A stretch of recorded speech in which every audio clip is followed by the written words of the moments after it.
तो हेलो दोस्तों, स्वागत है आपका एक और नई वीडियो में। आज का ये जो वीडियो है अपना क्लास 4 होने वाला है, रेशो चैप्टर का, है ना। इससे पहले हमने क्लास 1, क्लास 2, क्लास 3 कर लिया है, जिसमें मैंने आपको रेशो से थोड़ा सा इंट्रोडक्शन करवाया था।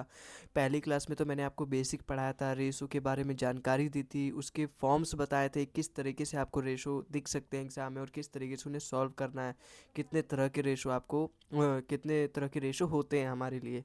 अब फिर उससे अगली वाली क्लास में हमने कुछ क्वेश्चन किए थे और उसी क्वेश्चन की जो सीरीज़ है उसको हम आगे बढ़ाएंगे। और इस क्लास 4 में मैं आपके लिए और भी क्वेश्चंस लेकर आया हूँ।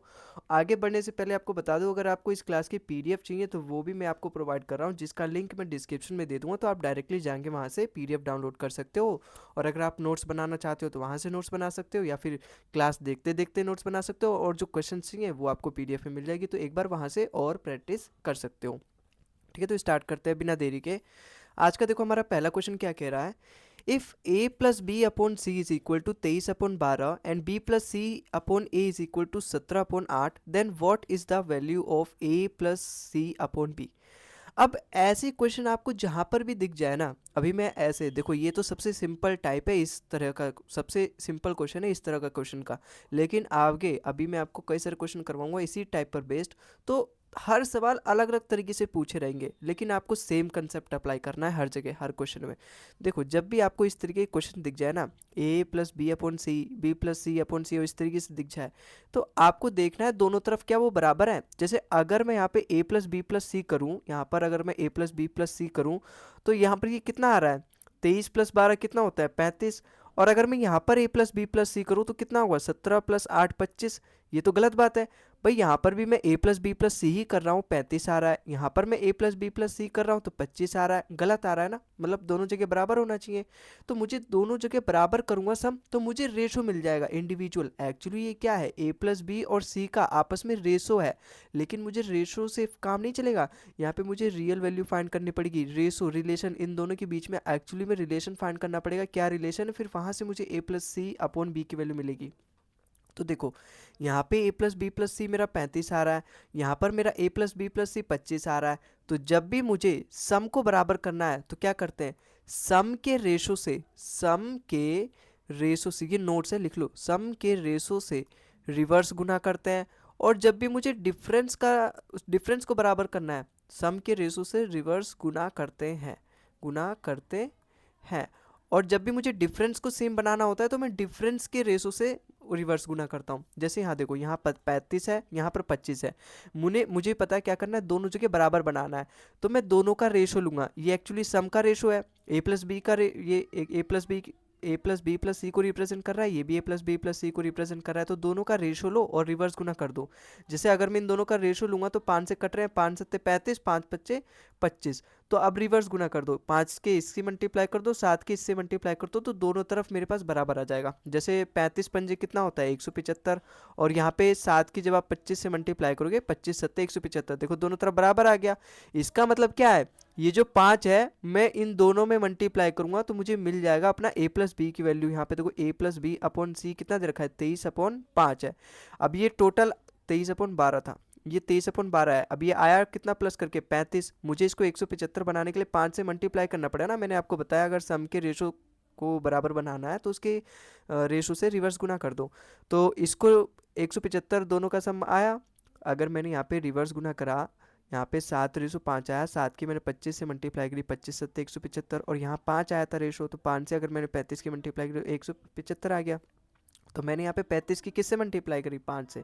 तो मैं इसके रेशो से भी 5 से ऊपर नीचे मल्टीप्लाई कर दूंगा तो मुझे रियल वाली वैल्यू मिल जाएगी, 23 पंजे 115, 12 पंजे 60। और यहाँ पे मुझे किससे मल्टीप्लाई करना पड़ेगा, 7 से। ये 7 है ना, 35 का रेशो 7 आया था, 7/5, तो 7 की मैंने रिवर्स किया। तो यहाँ से मुझे बी प्लस सी अपॉन ए कितना मिला, दे कितना दे रखा है, 17/8। और मुझे 7 से मल्टीप्लाई करना ऊपर नीचे, तो यहाँ से मुझे रियल वैल्यू मिल जाएगी, 17 सत्ते 119 और 8 सत्ते 56। तो यहाँ से मुझे अपनी रियल वैल्यू मिल गई। मुझे फाइंड करना है a plus C plus B. देखो, मुझे सी की इंडिविजुअल वैल्यू मिल गई जो रियल वैल्यू थी, और मुझे ए की भी इंडिविजुअल वैल्यू मिल गई। तो यहाँ से क्या मुझे बी की वैल्यू नहीं मिल सकती भाई, ए प्लस बी प्लस सी मैं जानता हूँ जो कि है 175। मुझे सी की वैल्यू पता है 60 है, सी की वैल्यू रख दूंगा। मुझे ए की वैल्यू पता है 56 है, तो मैं यहाँ पे 56 रख दूंगा। अब जब मैं तीनों को प्लस करूंगा, यहाँ पे बी है अपना, तो 175 आना चाहिए। मुझे बी की वैल्यू फाइंड करनी है, तो ये जो दोनों है इन सबको मैं प्लस करके उधर भेज दूंगा, तो बी की वैल्यू आ कितने जाएगी भाई, 56 प्लस 60 116। 116 को अगर मैं इसमें से डिवाइड माइनस करूँ तो कितना आएगा, 15 में से गया 9, और यहाँ पे 16 में से 11 गया 59। इसका मतलब मेरी बी की वैल्यू 59 है, और मुझे चाहिए ए प्लस सी अपॉन बी, ए प्लस सी अपॉन बी। देखो ऑप्शंस में अगर मैं देखूँ ना, नीचे यहाँ पे 59 आना चाहिए। कहीं एक बार और ऑप्शन देता हूँ, क्या कहीं एक बार और सॉल्व करके देख लेता हूँ, क्या पता ए प्लस बी जो ए प्लस सी जो है यहाँ पे कहीं 59 का मल्टीपल हो, क्या पता 59 से काट दे कुछ और आए। हालांकि आप देखोगे ना तो ये 59 अब प्राइम नंबर आ चुका है। 59 अगर कटेगा ना तो ये 59 पूरा यहाँ से गायब हो जाएगा। आई होप आपको समझ में आ रहा होगा मैं यहाँ पे क्या क्या, जैसे यहाँ पे देखो अगर यहाँ पे 4 रहता है ना, 4 रहता, अब यहाँ पे कुछ भी हो सकता है। अगर ये 4 रहता है यहाँ पे, सपोज मैंने यहाँ पे ले लिया 46, तो अगर मैंने इसको डिवाइड किया 2 से तो ये 23 बार में, इसका मतलब 2 इसका एक रह जाएगा। लेकिन अगर मैं वहीं से यहाँ पे 3 लेता और यहाँ पे कितना ले लेता हूँ मैं, 99 ले ले रहा हूँ। अब 3 यहाँ पे मेरा प्राइम नंबर है, अगर मैं 3 को इससे काटूंगा ना तो 3 पूरा गायब हो जाएगा। वहीं यहाँ पे समझो 3 प्राइम नंबर है, 3 अब किसी और से टेबल से नहीं कटता, इसका कोई फैक्टर नहीं होता। इसका मतलब 59 प्राइम नंबर है। अगर ये ऊपर ए वाले ए प्लस सी को काटेगा ना, ये समझो, अगर मैं ये समझा रहा हूँ ना, ये समझा रहा हूँ, केवल इस सवाल में समझा रहा हूँ, आगे वाले सवाल को आपको सोल्व करने की जरूरत ही नहीं पड़ेगी। केवल आप नीचे वाला बेस वैल्यू, केवल आप एक वैल्यू फाइंड करोगे, पूरा सोल्व करने की जरूरत ही नहीं पड़ेगी। मैं यहाँ पे ये समझाना चाह रहा हूँ, अगर ये 59 यहाँ इसको काट देगा ए प्लस सी को, तो 59 पूरा गायब हो जाएगा। गायब हो जाएगा तो नीचे कुछ आने नहीं चाहिए, लेकिन सारे ऑप्शन में नीचे कुछ ना कुछ है। 59 वाला चेक कर लो, 59 ऑप्शन नंबर सी इसका बिल्कुल सही हो जाएगा। ऑप्शन नंबर सी में ही है केवल 59 नीचे, ऑप्शन नंबर सी इसका बिल्कुल सही हो जाएगा। भाई कि बी की वैल्यू देखो यहाँ पे 59 आया है, ए प्लस सी आया कितना मेरा 116, ए प्लस सी अपॉन में बी मुझे फाइंड करना था, ए प्लस सी अपॉन बी होगा कितना 116 अपॉन 59। ऑप्शन नंबर सी देखो बिल्कुल मैच कर रहा है, लेकिन मुझे 116 ऊपर फाइंड करने की जरूरत नहीं। जब मुझे बी की वैल्यू पता चल गई, और बी की वैल्यू एक अनोखी सी वैल्यू आ रही है 59 जो कि प्राइम नंबर है, और ऑप्शन में केवल एक ही ऑप्शन में है सी में, तो वही वाला मेरा यहाँ पे करेक्ट हो जाएगा। मैंने 7 मिनट इसलिए लिए इस समझाने को, इस क्वेश्चन को, क्योंकि यहाँ मुझे जो चीज़ आपको समझानी थी ना, आगे वाले क्वेश्चन में आपको वो काम आएगा कि आप पूरे सवाल को सॉल्व ही नहीं करोगे। आई होप आपको समझ में आया होगा ये सवाल कैसे किया है मैंने और कैसे करना है ना। देखो मेरा पर्पस है यहाँ पे आपको एकदम समझाना, अच्छे से डीप स्टडी करना, है ना। मतलब ये इतना तो आपको पढ़ना ही पड़ेगा। अगर आप स्पेशल बैच कोई सा ही पढ़ रहे हो ना, इतना समय आपको देना ही पड़ेगा, क्योंकि आप एक तरीके से क्वेश्चन नहीं कर रहे हो। जब आप पी वाई क्यू की प्रैक्टिस करते हो ना, वहाँ पी वाई क्यू वाली वीडियो देख लेना, ऐसे सवालों को मैं एक एक मिनट में निपटा देता हूँ। इवन निपटाने वाली क्या बात है, यहाँ पे कुछ करने की जरूरत ही नहीं थी। यहाँ पे ऐसे सवाल को 15-20 सेकेंड 30 सेकेंड मैक्सिमम लगता है, क्योंकि यहाँ पे पता रहता है क्या कंसेप्ट है डायरेक्टली ऐसे सवालों में, क्योंकि देखा देखा सवाल है ये। लेकिन जब मैं आपको कंसेप्ट सिखा रहा हूँ तो डेफिनेटली मुझे पूरा बात बताना पड़ता है, इसलिए टाइम लगता है। अब जैसे इस वाले सवाल को देखो, यहाँ पे इस वाले सवाल में हमारा क्या कह रहा है, ए प्लस बी का रेशो दे रखा है बी प्लस सी से और सी प्लस ए, ये अपना तीनों रेशो दे रखा है, और मुझे 7:6:5 के बराबर दे रखा है। A plus b plus c की वैल्यू दे रखी है। Then what is the value of 1/a/1/b/1/c। देखो मुझे 1/a/1/b 1/1/c की वैल्यू फाइंड करने के लिए मुझे a/b/c फाइंड करना पड़ेगा। और वो कैसे फाइंड करूँगा मैं, दिमाग लगाओ थोड़ा सा, यहाँ पे वीडियो को पॉज करो और खुद करने की कोशिश करो, है ना। देखो मुझे अगर इंडिविजुअल फाइंड करना है ना, यहाँ पे a/b/c, अगर मैं इन तीनों रेशो को प्लस करूँ तो मुझे क्या मिलेगा, 2a + 2b + 2c। इसका मतलब 2a + b + c की वैल्यू कितनी आ जाएगी जब मैं इन सबको प्लस करूँ, 7 6 13 5 18। तो यहाँ से 2 की वैल्यू 9, यहाँ से तो मुझे कुछ हाथ नहीं लगा। a + b + c 9 दे रखा है, यहाँ पे a + b + c यहाँ पे 27 दे रखा, मतलब इसी के 3 गुना है तो इसका 3 गुना, मुझे यहाँ पे कुछ हाथ नहीं लगा। यहाँ पे a b c की अलग अलग वैल्यू तो मुझे यहाँ पे कुछ हाथ लगा नहीं। तो यहाँ पे फिर मैं क्या कर सकता हूँ, देखो एक रास्ता और है, एक रास्ता आप एक तरीके से और सोच सकते हो। यहाँ पे a + b है, यहाँ पे b + c है, अगर मैं इन दोनों को प्लस करूँ और उसमें से ये वाला घटा दूँ, देखो जब आप इन दोनों को प्लस करोगे तो ये तो 2b हो जाएगा, 2b हो जाएगा, और ये a और c इस वाले c से कट जाएगा। इन दोनों को प्लस करो और इस वाले को इसमें से माइनस कर दो, तो ये माइनस का c माइनस का a हो जाएगा, तो माइनस का a कट जाएगा, माइनस का c कट जाएगा, तो 2b बचा। तो जो एक्शन मैं लेफ्ट साइड में करूँगा वही मैं राइट साइड में करूँगा। 7 6 13, 13 में से 5 घटा दो कितना 8, इसका मतलब 2b की वैल्यू कितनी आई 8 आई है। तो यहाँ से b की वैल्यू कितनी आ जाएगी अपनी बी की वैल्यू मतलब 2 से डिवाइड कर दो, बी की वैल्यू आ कितनी जाएगी मेरी यहाँ से 4 आ जाएगी। ऐसे ही आप इन दोनों को प्लस करो, देखो यहाँ पर भी सी है, यहाँ पर भी सी है, इसका मतलब मुझे 2c की वैल्यू मिलेगी यहाँ से, क्योंकि इन दोनों को जब आप प्लस करोगे उसमें से a प्लस बी घटा दोगे तो 2c आ जाएगा। और 6 5 11, 11 में से 7 गया 4, तो यहाँ से 2c की वैल्यू कितनी मुझे मुझे मिली 4, तो यहाँ से c की वैल्यू आ कितनी जाएगी 2। तो यहाँ से देखो मुझे b की वैल्यू 4 मिली थी, c की वैल्यू मुझे कितनी मिली यहाँ पे 2 मिली है। और अब मैं क्या कर सकता हूँ ए की वैल्यू फाइंड करने के लिए, देखो सबसे पहले मैं इसको इरेज कर लेता हूँ, है ना, गुजुर मुजुर सा हो गया यहाँ पे।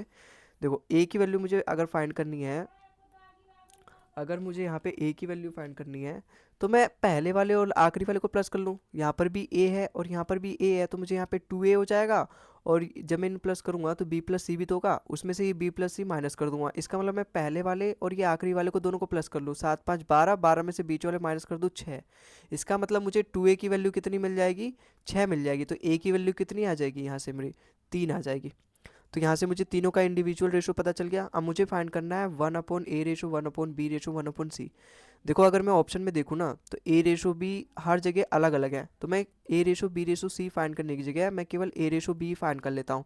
अगर मैं केवल इन दोनों रेशो को लूँ तो यहाँ पे क्या आएगा, b रेशो c आएगा, है ना। अरे दो रेशो अगर इस तरीके से दिए रहे 1/a 1/b, अगर मुझे इन दोनों रेशो का सपोज ये a की वैल्यू ये b की वैल्यू, तो मुझे अगर a रेशो b फाइंड करना है तो क्रॉस मल्टीप्लिकेशन करते हैं ना, पहली क्लास में बताया, तो b रेशो a आता है इसका रेशो। तो वैसे ही मुझे यहाँ पर भी करना है, तो यहाँ पे मेरा b रेशो a आ रहा है, यहाँ पे b रेशो a होगा। b की वैल्यू है कितनी 4, a की वैल्यू कितनी है 3, 4/3, एक ही ऑप्शन में ऑप्शन नंबर ए इसका बिल्कुल सही हो जाएगा। मुझे केवल पहले दूसरे वाले पहले जो दो नंबर है उन्हीं का रेशो फाइंड कर लूँ, क्योंकि सारे ऑप्शन में अलग अलग है। अगर यहाँ पर भी किसी दूसरे ऑप्शन में भी 4/3 होता ना पहले दो नंबर का, तो मुझे पूरा फाइंड करना पड़ता, लेकिन यहाँ पे सब अलग अलग है, 3/4 है, 3/2 है, 3/6 है, यहाँ पे 4/3 है, तो ऑप्शन नंबर ए ही यहाँ पे मेरे को बिल्कुल मिल गया करेक्ट डायरेक्टली। ठीक है, आई होप आपको ये सवाल भी समझ में आया होगा। आओ अगले सवाल पे चलते हैं। देखो अगला सवाल भी अपना उसी टाइप पे है, लेकिन यहाँ पे पूछा अलग तरीके से है। देखो a प्लस बी का रेशो दे रखा है b प्लस सी, और उसका रेशो दे रखा है c प्लस ए, और ये वाली अपनी वैल्यू दे रखी है, और मुझे a प्लस बी प्लस मतलब पूरा डिट्टो पिछले वाली क्वेश्चन की तरह है, लेकिन यहाँ पे पूछा थोड़ा सा अलग तरीके से है। यहाँ पे a/bc ratio b/ac ratio c/ap।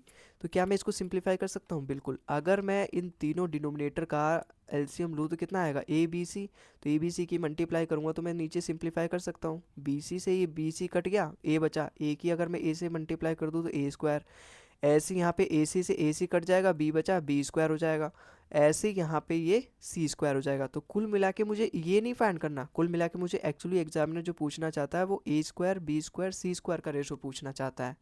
अब यहाँ से मुझे इसकी वैल्यू फाइंड करने के लिए ए बी सी का इंडिविजुअल वैल्यू तो निकालना ही पड़ेगा। अब कैसे निकाल सकता हूँ?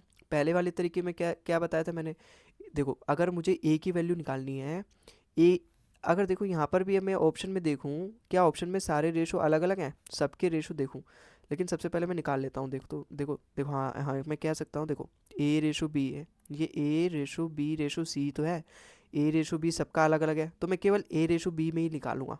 समझ रही हो ना मेरी क्वेश्चन को, मैं क्या कहना चाहता हूँ? जैसे ये ए की वैल्यू है, ये अपनी बी की वैल्यू है, यहाँ पर ए रेशो बी अलग है, यहाँ पर भी ए रेशो बी अलग है, यहाँ पर भी ए रेशो बी अलग है, यहाँ पर भी ए रेशो बी अलग है, चारों ऑप्शन में ए रेशो बी जो है अलग है, तो मुझे सी की वैल्यू फाइंड नहीं करनी। अगर मैं ए रेशो बी फाइंड कर लूँ, अगर मेरा ए रेशो बी आ गया तो मैं उसी से फाइंड कर लूँगा मेरा कौन सा वाला ऑप्शन सी होगा, तो मैं केवल ए रेशो बी पे फोकस करूँगा। अब ए की वैल्यू मुझे कहाँ से मिलेगी? पहले और आखिरी वाले को प्लस करूँगा, क्योंकि इन दोनों में ए कॉमन है मेरा।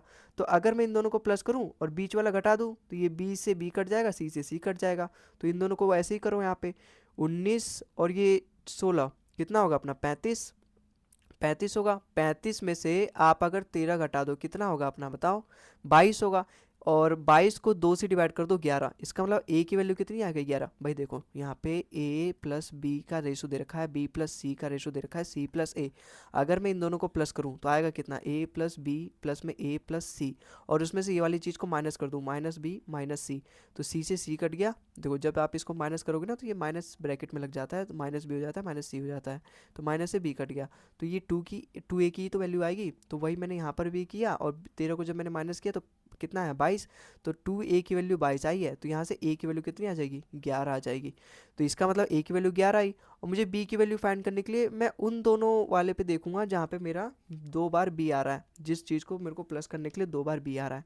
तो यहाँ पे किस पे मुझे मिल रहा है बताओ, अगर मैं पहले वाले और दूसरे वाले को प्लस करूँ तो मुझे 2 बार भी मिल रहा है, इन दोनों में ही बी कॉमन है, तो इन दोनों को मैं प्लस करूंगा और तीसरे वाले को घटा दूंगा। तो 19 और 13 कितना होता है अपना 32, 32 में से 16 घटा दूँ 16, और ये आएगी मेरी 2b की वैल्यू। 2b की वैल्यू अगर 16 है तो b की वैल्यू 8 आ जाएगी। इसका मतलब a रेशो b आ कितना गया मेरा 11/8। और मुझे तो फाइंड करना है a square plus b, a² ratio b², तो इसका भी स्क्वायर कर दो। इसका मतलब 121/64, 11 का स्क्वायर 121, 8 का स्क्वायर 64, 121/64 एक ही ऑप्शन में, ऑप्शन नंबर डी मेरा बिल्कुल यहाँ पे सही हो गया। ठीक है, तो आई होप आपको ये वाला भी सवाल समझ में आया होगा और कंसेप्ट भी समझ में आ गया होगा। दूसरे वाले सवाल से ही अपना ये वाला कंसेप्ट चलता आ रहा है। अब जैसे इस वाले सवाल को देखो, यहाँ पे देखो क्या है, पी रेशो क्यू की वैल्यू दे रखी है 3/4 और क्यू रेशो आर की वैल्यू दे रखी है 4/7। मुझे पूछ रखा है पी प्लस क्यू का रेशो क्यू रेशो आर के साथ और इसका रेशो आर प्लस पी के साथ। मुझे फाइंड करने के लिए ये पूरा अपना पी और आर और क्यू का इंडिविजुअल फाइंड करना पड़ेगा। और यहाँ पे देखो ऐसे दे रखा है पी का क्यू के साथ, क्यू का आर के साथ, तो मुझे दोनों को कनेक्ट करने के लिए क्या करना पड़ेगा, तीनों का रेशो फाइंड करना पड़ेगा, पी का क्यू से और क्यू का आर से। अब पी रेशो क्यू कितना दे रखा है 3/4 और क्यू रेशो आर कितना दे रखा है 4/7। देखो यहाँ पर भी की वैल्यू 4 है और यहाँ पर भी क्यू की वैल्यू 4 है। इसका मतलब मेरा जो यहाँ पे रिलेशन है, जो रेशो है वो बैलेंस है। तो यहाँ पे एज इट इज़ यहाँ पे 4/7 क्यू और आर का भी दे रखा है 4/7 और पी रेशो क्यू भी अपना 3/4। इसका मतलब मेरा जो रेशो है ऑलरेडी बैलेंस है यहाँ पे। तो पी प्लस क्यू कितना होगा यहाँ पे 3 4 7, और Q प्लस आर कितना होगा यहाँ पे 7 4 11। देखो एक ही ऑप्शन में मुझे दिख गया, ऑप्शन नंबर डी इसका बिल्कुल करेक्ट हो जाएगा। आगे मुझे फाइंड करने की जरूरत ही नहीं है, पूरा अपने आप में सिंप्लीफाई है और कुछ कटेगा ही नहीं कि सिंपलेस्ट फॉर्म में आएगा। तो अपना ऑप्शन नंबर डी ही यहाँ पे बिल्कुल करेक्ट हो गया। आई होप आपको ये सवाल भी समझ में आया होगा। इतना ही करना होता है भाई, पूरा आपको सॉल्व करना ही नहीं है। ये 8वीं का एग्जाम नहीं है जिसमें आपको given, true, proof and what are the formula that we are using in our question, ये सारी चीज़ लिखने की ज़रूरत ही नहीं है ना भाई। 8वीं क्लास में करते थे ना, टू प्रूव, गिवन, ये सब लिखते थे। फिर अगर हम कुछ भी चीज़ कर रहे हैं तो वहाँ पे क्या फॉर्मूला लगाते हैं, वो सब आपको कुछ करना ही नहीं है। यहाँ पे केवल आपको आंसर लगाने से मतलब है, ऑप्शन टिक करने से मतलब है। कितना कम से कम समय में फुल एक्यूरेसी के साथ आप ऑप्शन टिक कर जा रहे हो, वही सबसे बेस्ट है और वही सबसे आगे रेस में निकलेगा। ठीक है, आई होप आपको समझ में आया होगा मैं क्या कहना चाहता हूँ। तो सवाल को अभी कभी भी आपको पूरा सॉल्व करने की ज़रूरत नहीं है, जहाँ पे पूरा करने की ज़रूरत पड़ेगी वहाँ पे हमें करना ही पड़ेगा, वहाँ पे तो मजबूरी है। अब यहाँ पे हमारा काम बन जा रहा है आधे सवाल को सॉल्व करने में ही, तो आधा ही पी और क्यू, मतलब हमने केवल पी प्लस क्यू और क्यू प्लस आर को ही सॉल्व किया, अपना ऑप्शन नंबर चमक गया, ऑप्शन नंबर डी इसका सही हो गया। आओ अगले सवाल पे चलते हैं। अब जैसे यहाँ पे देखो a प्लस बी की वैल्यू दे रखी है b प्लस सी और c प्लस ए, इनका रेशो दे रखा है 5/7/6, और मुझे ये वाली वैल्यू दे रखी है और मुझे c की वैल्यू फाइंड करनी है। देखो यहाँ पे इंडिविजुअल इसने पूछ रखा है और इसके बीच में रिलेशन भी दे रखा है, तो मुझे यहाँ पे पूरा फाइंड करना पड़ेगा। और पूरा फाइंड करने के लिए ना मुझे यहाँ पे a b और c की इंडिविजुअल वैल्यू निकालनी पड़ेगी। तो कैसे निकालोगे, देखो अगर मुझे a की वैल्यू चाहिए तो मैं क्या करूँगा, वही जो अपना पहले दूसरे वाले क्वेश्चन से करते आ रहा हूँ, है ना। पहले मैंने आपको बता दिया कॉन्सेप्ट, इन दोनों को प्लस करूँगा, उसमें से ये वाली चीज़ को माइनस कर दो, तो 2a की वैल्यू आएगी 6 5 11, 11 में से 7 गया 4, तो 2a की वैल्यू कितनी आई 4। इसका मतलब a की वैल्यू कितनी आ जाएगी, यहाँ से 2 आ जाएगी। b की वैल्यू फाइंड करने के लिए वो दोनों देखो जिसमें b कॉमन है, ये दोनों में b कॉमन है, तो इन दोनों को प्लस करूँगा, उसमें से ये घटा दूंगा। 7 5 12, 12 में से 6 घटा दिया तो कितना बचेगा 6। इसका मतलब 2b की वैल्यू अगर 6 आई है तो b की वैल्यू कितनी आ जाएगी यहाँ पे 3। मुझे c की वैल्यू फाइंड करनी है, तो उन दोनों को देखूंगा जिसमें c कॉमन है, b प्लस सी और c प्लस ए इन दोनों में कॉमन है, तो इन दोनों को प्लस करूंगा, ये वाला घटा दूंगा। तो वही मैं यहाँ पर भी करूंगा, 7 6 13, 13 में से 5 गया 8, तो 2c की वैल्यू कितनी आई 8, तो यहाँ से मुझे c की वैल्यू कितनी मिल जाएगी 4। अब एक एक वैल्यू को उठाओ और इस वाले इक्वेशन में रखो, तो यहाँ से मुझे पता चल जाएगा कितने गुना है। जैसे a की वैल्यू कितनी है 2, तो 2 2 जा 4 माइनस 3b, b की वैल्यू कितनी है 3, तो 3 3 जा 9 प्लस 4c, c की वैल्यू 4 है तो 4 4 जा 16, तो 16 4 20, 20 में से 9 गया 11, और 11 की ही वैल्यू दे रखी है सवाल में 66, कितना गुना है 6 गुना है। तो c की जो भी यहाँ पे रेशो आएगी ना उसका भी 6 गुना हो जाएगा। c की वैल्यू 4 दे रखी है, इसका भी 6 गुना कर दो 24, अपना ऑप्शन नंबर सी यहाँ पे बिल्कुल करेक्ट हो जाएगा। आई होप इसी के साथ आपको सवाल समझ में आया होगा, कैसा सवाल हमने किया है, कैसा सवाल आते हैं। ये सब PYQs हैं, है ना, सब मैंने अलग अलग एग्जाम से उठाए हैं, अलग अलग बुक से उठाए हैं, सोर्स ऑफ बुक से। तो ये इस तरीके से क्वेश्चंस मिलते हैं, एक टाइप वाइज में इनको अरेंज किया है। आई होप आपको समझ में आया होगा, एक टाइप वाइज से हम चल रहे हैं। आओ अगले सवाल पे चलते हैं। जैसे यहाँ देखो x रेशो वाई दे रखा है 2:3 और y रेशो z दे रखा है हमारा 6:7। हमें फाइंड करना है x into x plus y, y into x plus z और z into x plus y का रेशो। तो मुझे क्या फाइंड करना पड़ेगा? अगर मुझे इन सब का फाइंड करना है, इन सब का यहाँ पे रेशो फाइंड करना है, तो मुझे individual x ratio y ratio z find करना पड़ेगा। और उसके लिए मुझे एक्स वाई जेड की इंडिविजुअल वैल्यू चाहिए, बिल्कुल चाहिए। एक चीज़ अगर मैं देखूँ ना, तो मेरे चारों ऑप्शन में जो फर्स्ट वाले हैं दो एक्स वाई सबका रेशो अलग अलग है। तो मैं एक्स वाई जेड की रेशो फाइंड करने से बजाय, देखो मुझे यहाँ पे x और y और z तीनों की इंडिविजुअल वैल्यू तो चाहिए ही चाहिए, लेकिन मैं इन तीनों का रेशो फाइंड करने की जगह केवल इन दोनों के रेशो को फाइंड कर लूँगा, तो उससे ही मुझे पता चल जाएगा मेरा कौन सा ऑप्शन करेक्ट है। क्योंकि यहाँ सबके में स्टार्टिंग वाला सबका में अलग अलग है, तो मैं वही फाइंड कर लूँगा केवल। तो उसके लिए फाइंड करने के लिए मुझे यहाँ पे एक्स वाई जेड तीनों का वैल्यू फाइंड करना पड़ेगा। तो तीनों का वैल्यू यहाँ से फाइंड करते हैं। जैसे तीनों को वैल्यू फाइंड करने के लिए मुझे यहाँ पे रेशो को कनेक्ट करना पड़ेगा, x ratio y ratio z. अब एक्स की वैल्यू कितनी दे रखी है 2:3, एक्स रेशो वाई कितना दे रखा है 2:3। तो एक्स रेशो वाई हमें दे रखा है 2:3 और वाई रेशो जेड हमें दे रखा है 6:7। वाई रेशो जेड कितना दे रखा है 6:7। देखो यहाँ पे वाई की वैल्यू 3 है, यहाँ पे वाई की वैल्यू 6 है, गलत बात है, दोनों जगह बराबर होना चाहिए। दोनों जगह बराबर होगा कब होगा? जब मैं ऊपर यहाँ पे 2 से मल्टीप्लाई कर दूँ तो ये 6 हो जाएगा। तो यहाँ से मुझे जब ये कर दूंगा, जब मैं दोनों को चीज़ को बराबर कर दूंगा ना, तो मुझे अपना ratio as it is balance मिल जाएगा, फिर बराबर हो जाएगा, सारा रेशो आपस में कनेक्ट हो जाएगा। तो जब मैं इस 2 की इससे मल्टीप्लाई करूँगा तो इससे भी करना पड़ेगा, तो एक्स की वैल्यू कितनी आ जाएगी 4। यहाँ से इसकी मल्टीप्लाई करूँ 6 आ जाएगी, यहाँ पर भी 6 सेम है तो 6 आ जाएगा, और ये 7 एज इट इज आ जाएगा क्योंकि मैंने नीचे कुछ मल्टीप्लाई किया नहीं। तो नीचे y ratio z as it is 6:7 होगा। तो ये मेरा रेशो आपस में कनेक्ट हो गया। अब मुझे इन दोनों का फाइंड करना है। तो x की वैल्यू कितनी आई अपनी यहाँ पे 4 है, और यहाँ पे x प्लस वाई कितना आएगा अपना 6 4 10। तो यहाँ पे 6 4 10 ये एज इट इज़ यहाँ पे हो जाएगा। यहाँ पे x इंटू वाई यहाँ पे ऐसे नहीं होगा, है ना? ये शायद गलत है। यहाँ पे ये y प्लस जेड होगा, इसको y कर लो, ये z कर लो, ठीक है। ये y प्लस जेड होगा, 7 6 13, तो यहाँ पे 13 आएगा, ठीक है। ये थोड़ा सा लिखने में गलती हो गई है। तो यहाँ x into y plus z होगा, तो यहाँ पे y प्लस जेड 6 प्लस 7 कितना होगा 13। 13 के आप 4 से मल्टीप्लाई करो 52। और यहाँ पे y into x plus Z, क्योंकि तीनों जगह तीनों रेशो में तीनों वेरिएबल का यूज़ होगा, ठीक है। तो यहाँ पे x into y plus z है, यहाँ पे y into x plus z है। अब y की वैल्यू कितनी है मेरे यहाँ पे 6 है, तो यहाँ पे 6 रखो, और x प्लस जेड कितना है 7 4 11। तो यहाँ पे इसकी 11 से मल्टीप्लाई कर दो, 7 6 11, तो ये 11 इंटू 6 मतलब 66। तो इन दोनों का रेशो अगर मैं लूँगा तो कितना आएगा, 2 से दोनों जा रहे हैं, तो 2 से ये 26 बार में, 2 से ये 33 बार में, तो 26:33 एक ही ऑप्शन है, ऑप्शन नंबर 20 का बिल्कुल करेक्ट हो जाएगा। केवल इन्हीं दोनों में मेरा पहले और दूसरे का रेशो 26:33 है, तो अपना ऑप्शन नंबर बी यहाँ पे बिल्कुल करेक्ट हो जाएगा। आई होप आपको सवाल समझ में आया होगा किस तरीके से हमने इस सवाल को किया है। अगले सवाल पे चलते हैं। देखो यहाँ पे क्या बोला है, ये एक्चुअली जितने भी है ना ये सब स्क्वायर में है, ठीक है। ये a square b square c square है। अब हमें दे रखा है a b c are positive number such that a square plus b square plus c square and c square plus a square की वैल्यू दे रखी है 34:61:45। तो मुझे इसकी वैल्यू फाइंड करनी है b minus a c minus b and c minus a. अब मुझे इसकी वैल्यू फाइंड करने के लिए अलग अलग वैल्यू फाइंड करनी पड़ेगी, अलग अलग मतलब ए बी सी इनका रेशो फाइंड करना पड़ेगा। और अगर मैं अपने ऑप्शन में देखूँ तो 1 और 2, 2 1 3 1 3 2, इसका मतलब ए रेशो बी मतलब पहले वाले का और दूसरे वाले का, इन दोनों का रेशो हर ऑप्शन में अलग अलग है। तो मैं अगर केवल पहले और दूसरे में क्या रेशो आ रहा है अगर ये फाइंड कर लूँ, तो उससे मेरा पता चल जाएगा कौन सा वाला ऑप्शन करेक्ट है। तो केवल मैं पहले वाले और दूसरे वाले ऑप्शन में करेक्ट फाइंड करूँगा अपना रेशो, तीसरे वाले को मैं भूल जाऊँगा। तो बी माइनस ए रेशो सी माइनस बी मेरा टारगेट है फाइंड करना, लेकिन उसके लिए मुझे ए रेशो बी रेशो सी तब भी फाइंड करना ही पड़ेगा। तो यहाँ से आएगा। अब जैसे ए स्क्वायर प्लस बी स्क्वायर और यहाँ पे B square plus c square और सी स्क्वायर प्लस ए स्क्वायर की वैल्यू रखिए 34:61:45। मुझे अगर ए की वैल्यू फाइंड करनी है तो मैं उन रेशो को देखूंगा जिसमें ए कॉमन है, इसमें कॉमन है और इसमें कॉमन है, तो मैं इन दोनों को प्लस करूंगा, उसमें से इस वाले को माइनस कर दूंगा। बी से बी कट गया, सी से सी कट गया, तो केवल ए स्क्वायर बचा। तो वही मैं यहाँ पर भी करूँगा। यहाँ से आएगा कितना ए स्क्वायर प्लस ए स्क्वायर मतलब 2a स्क्वायर की वैल्यू आएगी, और पहले और आखिरी वाले को प्लस करो, उसमें से ये बीच वाले को घटा दो। तो ये कितना आएगा, 4 3 7, 79 में से 61 को अगर मैं घटाऊंगा तो कितना आएगा, 18। इसका मतलब 2a² की वैल्यू कितनी आई, 18।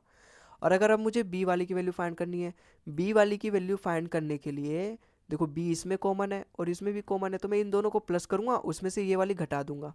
तो मैं इन दोनों को प्लस करूंगा, उसमें से ये घटा दूंगा, तो मुझे मिलेगी 2b² की वैल्यू। और आएगी कितनी, इधर से प्लस करूँ, 6 3 9 95 में से अगर मैं 45 घटाऊँ तो कितना बचेगा, 50। इसका मतलब 2b² की वैल्यू कितनी आई, 50। अब अगर मुझे मुझे सी की वैल्यू फाइंड करनी है, तो मैं इसमें देखो सी कॉमन है, इसमें सी कॉमन है, इसका मतलब मैं इन दोनों को प्लस करूंगा और उसमें से ये वाले घटा दूंगा। तो यहाँ पर मैं करूंगा 61 और 45 कितना होगा अपना, 106। 106 में से अगर मैं 34 घटा दूं तो कितना होगा, 106 में से 4 घटाओ 102, 102 में से 30 घटाओ तो 72। इसका मतलब यहाँ पे 2c² की वैल्यू कितनी मिली, 72। तो यहाँ से मुझे पता चल जाएगा ए बी सी की वैल्यू। भाई ए की वैल्यू यहाँ से कितना आएगी, देखो 2 से जाएगा 9 बार में, और ए स्क्वायर है, अगर ये स्क्वायर इधर जाएगा तो रूट आ जाएगा, तो ए की वैल्यू कितनी आ गई यहाँ से 3। ऐसे यहाँ से बी की वैल्यू कितनी जाएगी, ये 25 बार में जाएगा, 25 का स्क्वायर रूट 5, तो यहाँ से बी की वैल्यू 5 आएगी। यहाँ से 2 बार में जाएगा 36 बार में 2 से, और सी स्क्वायर इज इक्वल टू 36, तो 36 का अंडर रूट 6। इसका मतलब सी की वैल्यू कितनी आ गई, 36। तो सी की वैल्यू कितनी आ गई, 6। तो अब मुझे बी माइनस ए करना है और सी माइनस बी करना है, केवल ये टारगेट था ना मेरा, ये इसकी वैल्यू फाइंड करनी है। बी माइनस ए कितना है, बी की वैल्यू 5 है और ए की वैल्यू 3 है, तो 5 माइनस 3 मतलब 2, तो यहाँ से ये 2 हो गया। सी माइनस बी मतलब 6 माइनस 5, तो 2:1, 2:1 मेरे एक ही ऑप्शन में, ऑप्शन नंबर बी इसका बिल्कुल करेक्ट हो जाएगा। ठीक है, तो आई होप आपको इसी के साथ ये वाला भी सवाल समझ में आया होगा कैसे किया है हमने। अब जब आप ये कर लोगे ना, इसकी पीडीएफ में अपलोड कर दूंगा, डिस्क्रिप्शन में लिंक भी दे दूंगा, वहाँ से जाके आप डाउनलोड कर लेना। और ये जितने भी मैं सवाल करवा रहा हूँ एक बार खुद से भी प्रैक्टिस करके देखना, है ना, विद एनोटेशंस। जो मैं ये लिख रहा हूँ ना इससे पेन से, इसके साथ आपको पीडीएफ मिलेगी। ठीक है, तो आपको उसमें क्या होगा, उसका फ़ायदा, क्वेश्चंस भी आपको सामने रहेगा, आप उन सभी क्वेश्चंस की एक बार और प्रैक्टिस कर लोगे तो अब आपका वो जो कंसेप्ट है वो पक्का हो जाएगा। आओ इसी के साथ अगले सवाल पे चलते हैं। देखो ये वाला हमारा सवाल क्या कह रहा है, इस बार देखो उल्टा दे रखा है, a plus b minus c, b plus c minus a and c plus a minus b की वैल्यू दे रखी है 8:7:6, और मुझे फाइंड करना है 1/a/1/b/1/c।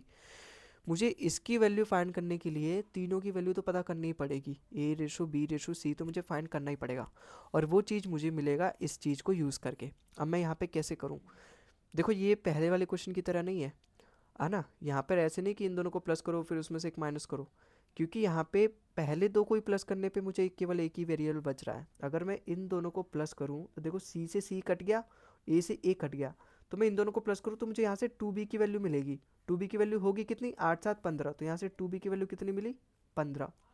अब यहाँ से अगर मैं पहले और दूसरे को मैंने प्लस किया तो मुझे 2b की वैल्यू मिली। अगर मैं दूसरे और तीसरे को प्लस करूँ तो मुझे किसकी वैल्यू मिलेगी, देखो यहाँ से ए तो कट गया, यहाँ माइनस का है यहाँ प्लस का है, ये बी से बी कट गया, तो यहाँ से मुझे 2c की वैल्यू मिलेगी, 2c की। और यहाँ पे दूसरे तीसरे को प्लस करूँ तो कितना मिल रहा है, 7 6 13, तो यहाँ से 2c की वैल्यू 13 मिल रही है। और अगर मुझे 2a की वैल्यू फाइंड करनी है तो किसको प्लस करूँगा मैं, देखो यहाँ पर भी प्लस का a है, यहाँ पर भी प्लस का है, तो यहाँ से अगर मैं पहले और तीसरे को प्लस करूँ तो मुझे यहाँ पे प्लस का 2a मिलेगा, और b से ये प्लस का b कट जाएगा, c से ये प्लस का c कट जाएगा। समझ में आ रहा है, देखो एक बार मैं रफ कर दे रहा हूँ, उसके बाद फिर काट के दिखा रहा हूँ। हालांकि खुद करके देखना, यहाँ पे वीडियो को पॉज करो, खुद करके भी देखो, उसी टाइप पर बेस्ड है। अगर मैं पहले वाले तीसरे वाले को प्लस करूँ तो क्या मिलेगा मुझे, देखो सी से सी कट जाएगा, ए से ए प्लस हो जाएगा, बी से बी कट जाएगा, तो 2a मिलेगा, तो यहाँ से मुझे 2a मिल जाएगा। इसका मतलब पहले और आखिरी वाले को मैं प्लस करूँ 8 से 14, तो यहाँ से 2a की वैल्यू कितनी मिल जाएगी मुझे, 14। ठीक है, तो यहाँ से a/b/c क्या आ जाएगा भाई, 2 से कट जाएगा, तो यहाँ से a/b/c कितना मिल जाएगा, a की वैल्यू दे रखी है 14, और b की वैल्यू दे रखी है 15, और c की वैल्यू दे रखी है 13। अब मुझे फाइंड करनी है इस चीज़ की वैल्यू। अगर मैं अपने ऑप्शन में केवल स्टार्टिंग के देखूं, है ना, स्टार्टिंग के देखूं क्या सारे अलग अलग हैं, केवल a/b में चेक करूं, अगर a/b सारे अलग अलग हैं तो मैं केवल ऑप्शन में a/b ही फाइंड करूंगा, है ना। a/b मैं c की वैल्यू भूल जाऊंगा क्या है, ए रेशो बी फाइंड करूँगा, उससे जो सा भी ऑप्शन मेरा मैच करेगा वही मेरा करेक्ट हो जाएगा, है ना।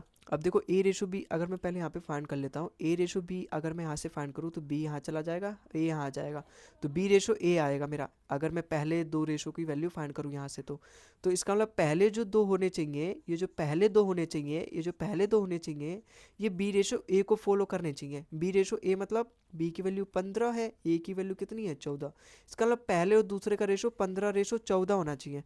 अगर मैं पहले वाले ऑप्शन में देखूँ तो किससे कट रहा है, ये किससे कट रहा है, ये 13 से कट रहा है, 13 एकम 13 और 13 पंजे 65, ये 15 बार में जा रहा है, ये भी 13 से कटेगा, 13 एकम 13 और 13 4 जो 52, देखो 15:14 आ रहा है कि नहीं, पहले ऑप्शन में मिल गया तो पहला वाला करेक्ट हो सकता है। लेकिन अगर मैं दूसरे वाले ऑप्शन में देखूँ, देखो किससे कट रहा है, ये 2 से कट रहा है, 2 से 91 बार में, 2 से ये कितने बार में कटेगा 105 बार में। 91 और 105 में क्या कुछ कॉमन है, कुछ भी कॉमन नहीं है, इसका मतलब ये सिंपलेस्ट फॉर्म में है अपने, तो यहाँ से अब और कुछ नहीं कटेगा, तो ये तो नहीं कटेगा, 15:14 यहाँ आ ही नहीं रहा।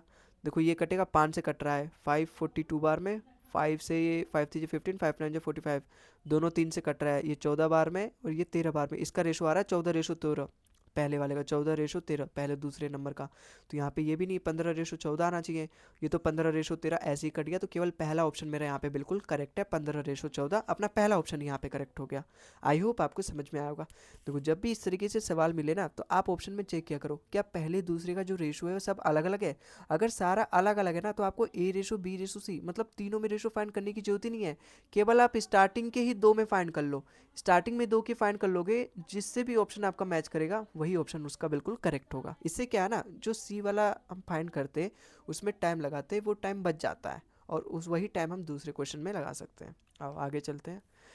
यहाँ पे दे रखा है x ratio y ratio z की वैल्यू दे रखी है 2:3:4, मुझे 7x/3y जेड 2z फाइंड करनी है। बहुत ईजी सा क्वेश्चन है, एक्स की वैल्यू एक्स की जगह रख दो 2, वाई की जगह रख दो 3 और जेड की जगह रख दो 4। 7 2 14, 3 3 9, 4 2 8, है ना, कुछ कट नहीं रहा, एकदम सिंपल फॉर्म में, तो यही रेशो आएगा 14:9:8। कौन से ऑप्शन में, ऑप्शन नंबर ए इसका बिल्कुल करेक्ट हो जाएगा। आई होप आपको सवाल समझ में आया होगा, ये वाला तो बहुत ईजी था। अगले सवाल पे चलते हैं। अब देखो यहाँ से हमारा एक नया कंसेप्ट शुरू होने वाला है और उस नए कंसेप्ट को समझाने के लिए मुझे आपको देना पड़ेगा थोड़ा सा बेसिक। तो यहाँ से एक कंसेप्ट बताओ आप मुझे, एक सवाल पूछता हूँ जैसे मैं आपसे, क्या आप बताओ 5/10, 10/20, 102/204, 150/300, 605/1210, क्या ये सारे रेशो बराबर हैं? क्या ये सारे जो भी फ्रैक्शन है बराबर हैं? बताओ क्या ये सारे रेशो बराबर हैं?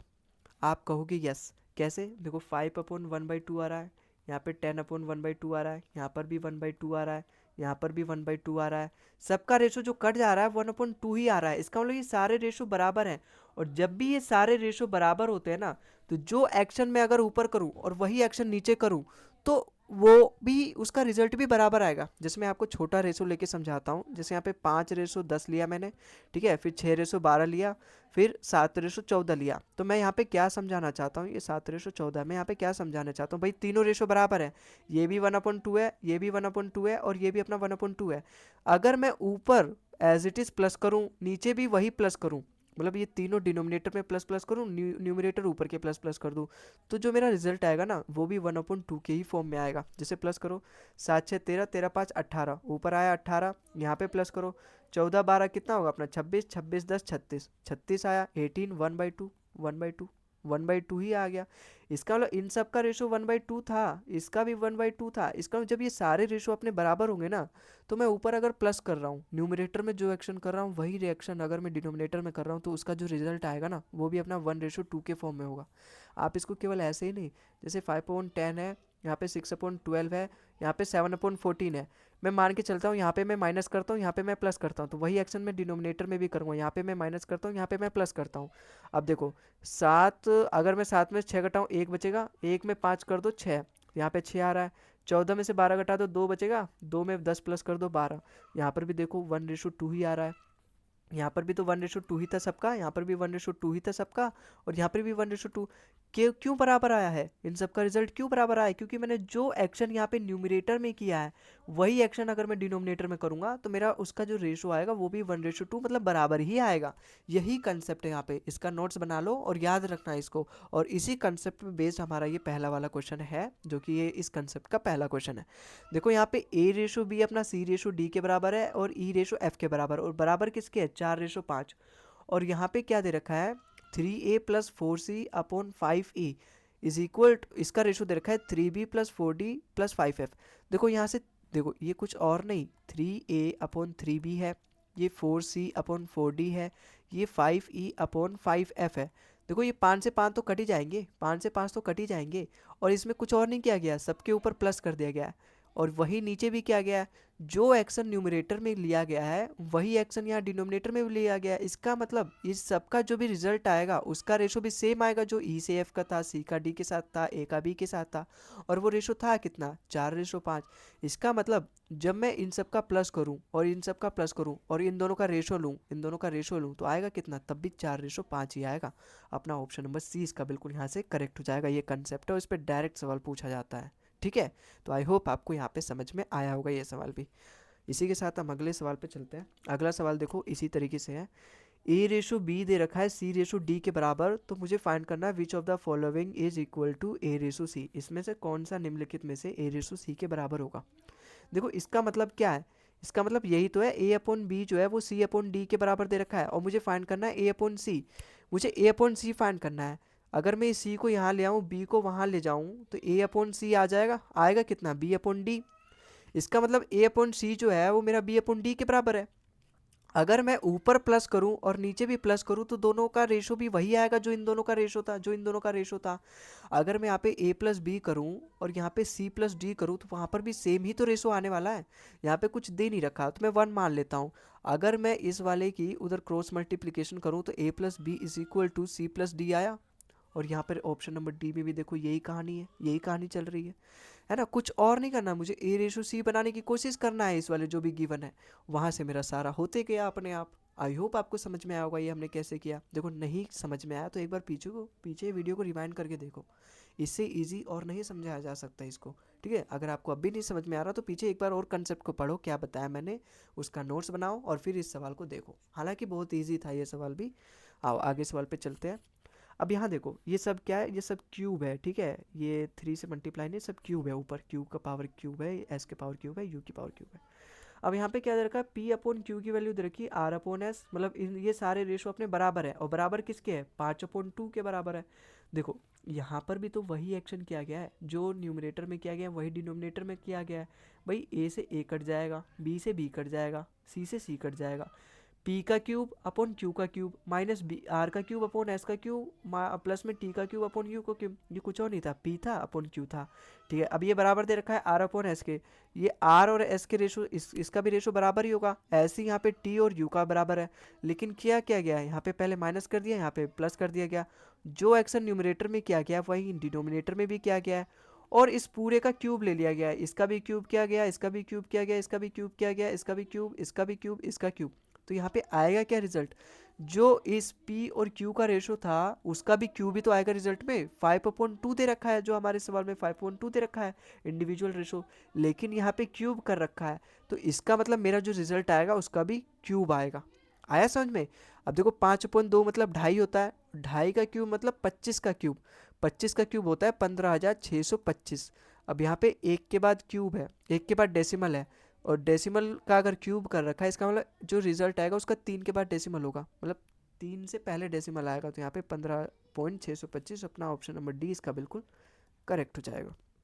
ठीक है, तो आई होप आपको ये सवाल भी समझ में आया होगा। बस आपको कंसेप्ट पता होना चाहिए, सवाल एक एक सेकेंड के हैं।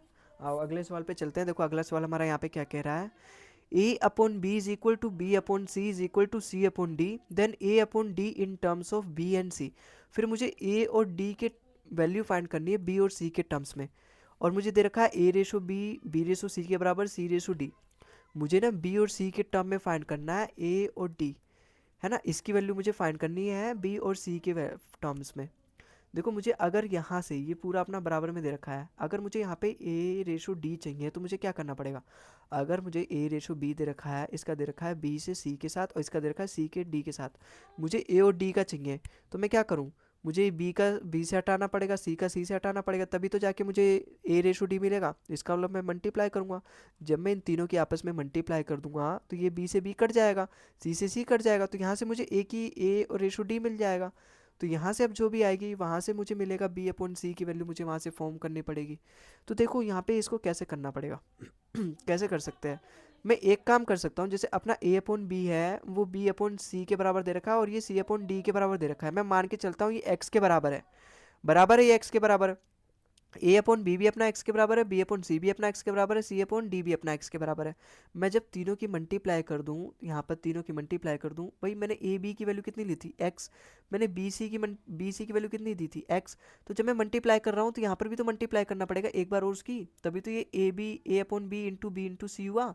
और मुझे सी इंटू डी से भी मल्टीप्लाई कर रहा हूँ क्योंकि मुझे ए रेशो डी फाइंड करने के लिए मल्टीप्लाई ही करना पड़ेगा तीनों में, तो यहाँ पर ये भी एक्स का क्यूब हो जाएगा क्योंकि एक की वैल्यू है केवल एक्स, जब मैं तीनों की मल्टीप्लाई कर रहा हूँ तो x की भी 3 बार मल्टीप्लाई होगी। तो यहाँ से मुझे b से b कट गया, c से c कट गया, तो a रेशो डी मुझे मिला कितना, x का क्यूब। मुझे चाहिए अपना b और c के फॉर्म में, b और c, देखो b और c बीच में है, b और c भी तो अपना x के बराबर ही है, b और c भी तो मैंने x ही लेट किया था, b और c भी तो मेरा x के बराबर ही है, तो यहाँ पे x की जगह मैं अपना b और c पुट कर सकता हूँ बिल्कुल, और b और c का क्यूब मतलब अपना a और d की वैल्यू आ जाएगी b और c के फॉर्म में, मतलब b और c का क्यूब। और अपने ऑप्शन में भी है, ऑप्शन नंबर ए इसका बिल्कुल करेक्ट हो जाएगा। ये ऊपर क्यूब है, ठीक है, यहाँ पे 2 है, इसकी पावर 1.5 है और इसकी 0.5 है, तो अपना बी अपॉन सी क्यूब वाला इसका रिलेशन बिल्कुल करेक्ट बैठेगा। तो इसी के साथ आई होप आपको ये सवाल भी समझ में आया होगा। अगले सवाल पे चलते हैं। देखो ये सवाल भी उसी टाइप पर बेस्ड है, जैसे यहाँ पे ए अपॉन बी दे रखा है, ए टू अपॉन बी टू दे रखा है, ए थ्री अपॉन बी थ्री दे रखा है, मतलब ये रेशो आपस में तीनों बराबर है। तो जो एक्शन मैं न्यूमरेटर में करूँगा वही एक्शन अगर डिनोमिनेटर में करूँगा तो उसका रेशो भी बराबर ही आएगा ना। लेकिन यहाँ मैंने स्क्वायर किया गया है, यहाँ पे मेरा स्क्वायर किया गया है, इसका मतलब यहाँ पर भी कुछ ऐसा नंबर होना चाहिए ना जिसका स्क्वायर 9 आएगा और वो 3 का स्क्वायर। इसका मतलब यहाँ से मुझे क्या पता चला, जब मैं अब दोनों तरफ अगर मैं क्यूब रूट लूँगा, अगर मैं यहाँ पे स्क्वायर रूट लूँगा तो मुझे a1 अपॉन b1 की वैल्यू मिल जाएगी, बिल्कुल मिल जाएगी। यहाँ से मुझे a2 अपॉन b2 की वैल्यू मिल जाएगी और यहाँ से मुझे a3 अपॉन b3 की वैल्यू मिल जाएगी, जो कि आएगी कितनी, 3 आएगी। समझ में आया। देखो 5 से 5 तो कट ही जाएगा, 6 से 6 तो कट ही जाएगा, 7 से 7 कट ही जाएगा, जो एक्शन मैं ऊपर ले रहा हूँ वही एक्शन मैंने नीचे भी लिया है। तो ये a1 और b1 का रेशो तो बराबर ही होगा a2 b2 के बराबर, लेकिन यहाँ स्क्वायर किया गया है, इसका मतलब यहाँ पे जो रिजल्ट आएगा उसका भी स्क्वायर करके बराबर दे रखा है। तो 3 का स्क्वायर 9 है, इसका मतलब इसकी वैल्यू कितनी थी, 3 थी, इसका मतलब a1 और b1 का जो यहाँ पे वैल्यू था वो 3 था, तभी तो स्क्वायर स्क्वायर करके यहाँ पे a1 अपॉन b1 का स्क्वायर किया गया ना, तभी तो यहाँ पे 3 का स्क्वायर 9 आ रहा है। समझ में आया। इसका मतलब a1 अपॉन b1 और a2 upon b2 a3 upon b3 कुल मिला के 3 के बराबर है। तो यहाँ से मुझे इसकी वैल्यू फाइंड करनी है। भाई a1 अपॉन b1 तो 3 था, अब यहाँ देखो a1 b1 कितना था, 3 था, a2 अपॉन b2 एक बार और 3 से मल्टीप्लाई कर दो क्योंकि ये सारे रेशो अपने 3 के बराबर है, ठीक है। तो एक बार अगर मैंने किया तो 3 हुआ, अगर मैंने दोनों की मल्टीप्लाई कर दी तो 3 इंटू 3, अगर मैंने तीनों की मल्टीप्लाई कर दी तो 3 इंटू 3, क्योंकि सारे रेशो 3 के बराबर है, अगर मैं मल्टीप्लाई करूँगा तो 3 इंटू 3 करना पड़ेगा। तो यहाँ से अब मेरे को प्लस करके यहाँ से मुझे इसकी वैल्यू मिल जाएगी। देखो 3 का क्यूब होता है 27, 27 में अगर मैं 3 प्लस कर दूँ 30 हो जाएगा, 30 में अगर मैं 9 प्लस कर दूँ 39 हो जाएगा, इसका मतलब 39 इसकी वैल्यू आ जाएगी। ऑप्शन नंबर बी इसका बिल्कुल यहाँ पे करेक्ट हो जाएगा। तो इसी के साथ आई होप आपको ये सवाल भी समझ में आया होगा क्या करना था यहाँ पे। हाँ अगले सवाल में चलते हैं। देखो यहाँ पे इसकी वैल्यू पूछ रखी है और ये वैल्यू हमें दे रखा है कुल मिला के, और हमें पूछ रखा है इसमें से कौन सा इसके बराबर होगा, मतलब कौन सा ये जो रेशो है ये अपना x upon x a plus y b plus z c, और ये इसके बराबर दे रखा है, इसके बराबर, इनके बराबर कौन सा इसमें से रेशो होगा। देखो अगर मैं जो एक्शन न्यूमरेटर में करूँ वही एक्शन अगर मैं डिनोमिनेटर में करूँ तो क्या पता मेरी बात बन जाए। जैसे यहाँ पर मैंने x plus y plus z किया है और यहाँ पे वही मैं काम अगर न्यूमरेटर में भी करूँ डिनोमिनेटर में भी करूँ तो यहाँ पे एक्स ए, और यहाँ पे देखो यहाँ पे क्या होगा, x a plus y b plus में जेड सी, यहाँ पे वाई ए, फिर यहाँ पे जेड बी, यहाँ पे एक्स सी, और फिर अगर मैं इसको भी प्लस कर दूँ जेड ए फिर एक्स बी फिर प्लस में वाई सी। क्या मैं यहाँ पे x plus y plus z common नहीं ले सकता? बिल्कुल ले सकता हूँ। ऊपर तो अपना एज इट इज़ रहेगा और नीचे अगर मैं कॉमन लूँ तो x प्लस में y प्लस में z हो जाएगा, और कॉमन मैंने लिया a plus b plus c से। इसका मतलब x plus y plus z cut जाएगा अपना, तो आएगा आंसर कितना, 1/a प्लस बी प्लस सी। तो ये किसके बराबर है, 1/a प्लस बी प्लस सी, ऑप्शन नंबर डी के बराबर है। अपना ऑप्शन नंबर डी यहाँ पे बिल्कुल करेक्ट हो जाएगा। ठीक है, तो कुछ और नहीं है, बस एक कंसेप्ट की ज़रूरत है आपको और सारे सवाल आपकी मुट्ठी में। आई होप आपको सवाल समझ में आया होगा और कंसेप्ट तो एकदम बैठ गया होगा आपके दिमाग में। अगले सवाल पे चलते हैं। अगला सवाल देखो यहाँ पे क्या कह रहा है, मुझे ए की वैल्यू फाइंड करनी है if x plus y plus z is not equal to zero and x upon 3x plus y plus z, y upon x plus y plus z and z upon x plus y plus 3z। अगर मैं यहाँ पर भी जो action numerator में करूँ वही action अगर डिनोमिनेटर में करूँ तो क्या पता मेरी बात बन जाए। अगर मैं यहाँ पे x plus y plus z करूँ, मतलब तीनों को बराबर प्लस कर दूँ मैं तीनों को आपस में, तो यहाँ पर मैं प्लस करूँगा 3x प्लस एक्स 4x और ये 5x, तो ये 5x होगा। ऐसे यहाँ पे अगर मैं y को प्लस करूँ y प्लस 3y 4y और ये 5y, तो यहाँ पर से ये 5y हो जाएगा। यहाँ से ये z plus Z 2z plus 3z 5z हो जाएगा। अगर मैं यहाँ से कॉमन लूँ 5 को तो यहाँ पे x plus y plus z हो जाएगा, और यहाँ से कॉमन लूँ 5 को तो ये x plus y plus z हो जाएगा। और सवाल में कुल मिला के इसी की वैल्यू दे रखी है 2y, इसी की वैल्यू दे रखी थी 2a, y नहीं 2a, तो इसकी वैल्यू दे रखी थी 2a। यहाँ से x plus y plus z तो कट जाएगा, x प्लस वाई जेड तो कट जाएगा, 1/5 बचा जो कि बराबर आया 2a के बराबर। मुझे a की वैल्यू फाइंड करनी थी, सवाल में मुझे पूछ रखा है a की वैल्यू, तो यहाँ से 2 अपना नीचे आ जाएगा, तो a की वैल्यू आ कितनी जाएगी 1/10, तो a की वैल्यू कितनी आ गई 1/10। 1/10 ए की वैल्यू हो जाएगी ऑप्शन नंबर बी, इसका बिल्कुल करेक्ट हो जाएगा। ठीक है, तो आई होप आपको ये सवाल भी समझ में आया होगा। तो इसी के साथ आज के वीडियो का ये हमारा आखिरी क्वेश्चन था। आई होप आपको ये सारे सवाल समझ में आए होंगे। अगर आपको इस क्लास की पीडीएफ चाहिए तो उसका लिंक मैंने डिस्क्रिप्शन में दे दिया है, आप वहाँ से जाके डाउनलोड कर सकते हो। और इसी के साथ मैं कहना चाहता हूँ, इवन आपका फीडबैक भी चाहिए हमें, आप कमेंट में अपना फीडबैक ज़रूर दीजिए कि आपको सेशन कैसा लगा, क्या आपको क्वेश्चन समझ में आए, क्या मेरा पढ़ाया हुआ आपको समझ में आता है कि नहीं आता। ठीक है, तो आप कमेंट में अपना राय ज़रूर दें, और ये भी बताएं क्वेश्चन किस तरीके से आपने कितने क्वेश्चन किए, है ना, कौन सा कॉन्सेप्ट आपको अच्छे से समझ में आया। ठीक है, तो ये सारे आप कमेंट करते रहिएगा, इससे क्या है ना, हमारा मोटिवेशन बढ़ता है और आगे और भी वीडियोस बनाने की एक मोटिवेशन मिलता रहता है। ठीक है, और भी मेहनत करने की एक मोटिवेशन मिलता है। ठीक है, तो आई होप आपको ये वीडियो समझ में आया होगा। मैंने बिल्कुल आसान तरीके से समझाने की कोशिश करी है। हर एक क्वेश्चन को मैंने यहाँ पे समझाने से पहले, इससे पहले वीडियो बनाने से पहले मैंने खुद सॉल्व करके देखा कि किस तरीके से बच्चों को समझाया जा सकता है, ताकि वो एकदम बेस्ट अप्रोच क्या हो सकता है ना, इसको सॉल्व करने इस कम से कम समय में। देखो, जैसे मैं यहाँ पे सबसे बेस्ट अप्रोच से सॉल्व करूँगा ना, फिर आप उस तरीके से सोचने लगोगे।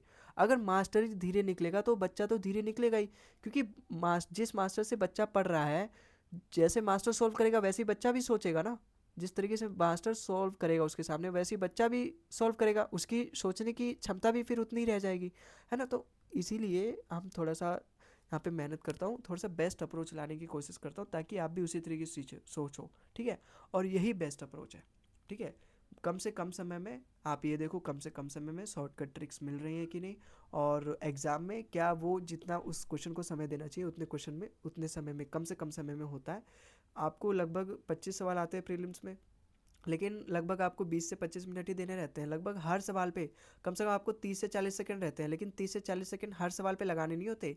हर सवाल पे लगभग उसमें से जो 80% क्वेश्चन है ना, वो केवल 20 से 30 सेकंड वाले होते हैं, और जो बाकी के क्वेश्चन हो गए 10-20%, उसमें लगाना पड़ता है 1-1 2-2 मिनट। तो हर क्वेश्चन पे बराबर बराबर टाइम नहीं लगता, अलग अलग रेशो रहता है सबका। ठीक है, तो अलग अलग, तो जो इजी तरीके से हो सकता है उसको हमें इजी तरीके से करना है, जहाँ पे मजबूरी आ जाती है कि हमें उसको टाइम देना ही पड़ेगा 1-2 मिनट, तो वहाँ पे तो देना ही पड़ेगा। तो आई होप मैंने ये जो भी आपको समझाने की कोशिश करी है पूरा समझ में आया होगा। इसकी जो पूरी पीडीएफ है मैं आपको लिंक में दे दूंगा और डिस्क्रिप्शन में दे दूंगा, वहाँ से जाके डाउनलोड कर लेना और एक बार और खुद की प्रैक्टिस कर लेना। ठीक है, तो इसी के साथ आज की इस वीडियो में बस इतना ही। अगली वीडियो मिलते हैं अगली क्लास के साथ, चैप्टर क्लास 5 के साथ मिलते हैं अगले वीडियो में। तब तक के लिए टाटा बाय बाय। अगर आपको वीडियो पसंद आए तो वीडियो को लाइक करें, चैनल को सब्सक्राइब करें। मिलते हैं अगले वीडियो में, तब तक के लिए tata bye bye, thank you for watching the video.